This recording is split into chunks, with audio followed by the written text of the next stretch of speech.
So I'm going to start off where I left off in Matthew chapter 27. Judas hangs himself. Early in the morning, all the chief priests and the elders of the people made their plans how to have Jesus executed. So they bound him and led him away and handed him over to Pilate the governor.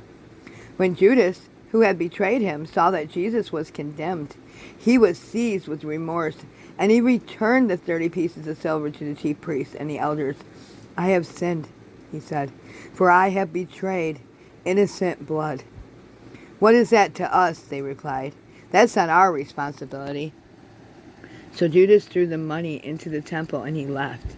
Then he went away and he hanged himself.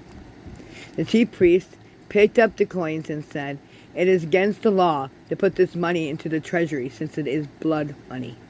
So they decided to use the money to buy the potter's field as a burial place for the foreigners.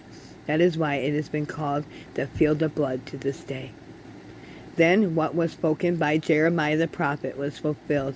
They took the 30 pieces of silver and the price set on him by the people of Israel, and they handed and used them to buy the potter's field as the Lord commanded me. Jesus before Pilate. Meanwhile, Jesus stood before the governor, and the governor asked him, "Are you the king of Jews?" "You have said so," Jesus replied. When he was accused by the chief priests and the elders, he gave no answer. Then Pilate asked him, "Don't you hear the testimony they are bringing against you?" But Jesus made no reply, not to one single charge, to great amazement of the governor. Now it was the governor's custom at the festival to release a prisoner chosen by the crowd. At that time, he had a well-known prisoner whose name was Jesus Barbarius. So when the crowd had gathered, Pilate asked him, "Which one do you want me to release to you, Jesus Barbarius or Jesus who is called the Messiah?" For he knew it was all about self-interest that they had handed Jesus over to him. While Pilate was sitting on the judge's seat, his wife sent him a message. "Don't have anything to do with this innocent man, for I have suffered a great deal today in a dream because of him."